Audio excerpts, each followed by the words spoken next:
Sebuah pertanyaan menarik. Jika seseorang tinggal di pedalaman dan tidak punya akses tentang kekristenan ataupun agama Kristen, apakah saat dia mati masuk neraka? Kalau orang yang sama sekali tidak usah omonglah dari pedalaman lah. Kira-kira kalau orang hidup pada zaman Majapahit, ya kan?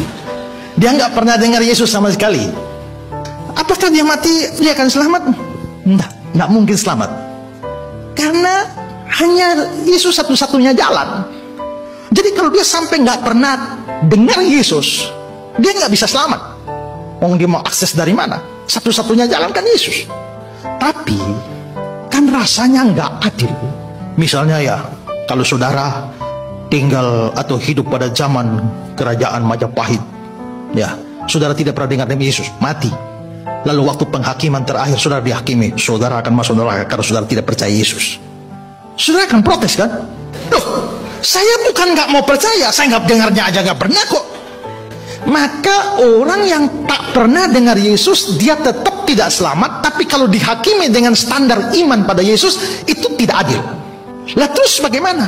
Maka orang tidak percaya Yesus, tidak pernah dengar Yesus, dia akan dihakimi, tapi bukan atas dasar respon dia pada Yesus, tapi dia akan dihakimi berdasarkan hukum hati nurani yang dibahas dalam Roma pasal 1 dan Roma pasal 2. Maksudnya begini, bukankah Tuhan menurut Paulus di Roma 1 Roma 2, Tuhan telah menulis hukum 10 hukum itu di dalam batin kita?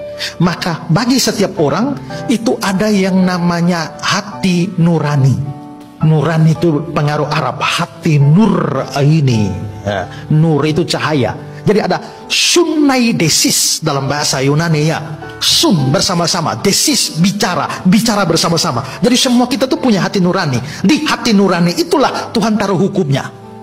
Makanya kita bisa lihat bahwa kenapa kalau satu kali kita mau mencuri kan ada suara tuh ya. Saya dulu, saudara, pernah pergi ke satu toko. Lalu saya lihat pulpen bagus. Lalu saya pikir, wah ini ambil nih. Zaman dulu belum ada zaman CCTV.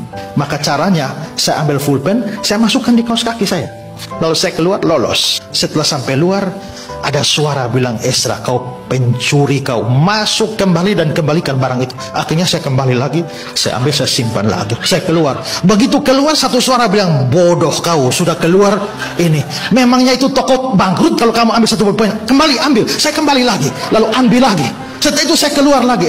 Ezra, biarpun tidak bangkrut, kamu tidak boleh mencuri, kembali. Dan saya kembali lagi. Hari itu saya seperti orang gila. Suara apa itu yang ngomong itu? Satu suara setan pasti, tapi satu suara hati nurani.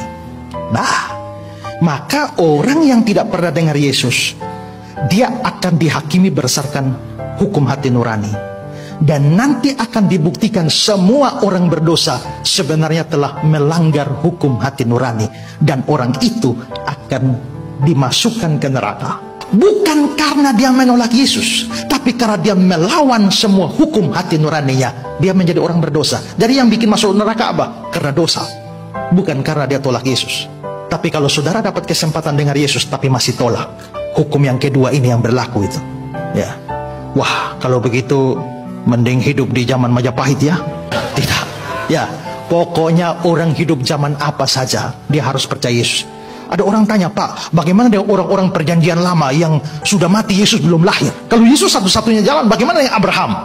Bagaimana dengan Ishak, Yakub? Apakah mereka selamat? Yesus belum lahir. Apakah mereka bisa selamat tanpa Yesus? Tidak bisa. Mereka harus percaya Yesus. Tapi bedanya apa? Mereka kan sudah ada nubuat tentang Yesus. Maka Abraham, Ishak, Yakub, Musa dan lain harus beriman kepada Yesus yang akan datang. Sementara kita di sini harus beriman kepada Yesus yang sudah datang. Iman kita ke belakang, tapi iman mereka ke depan. Intinya semua berpusat pada Kristus. Percaya Yesus selamat, tak percaya Yesus binasa.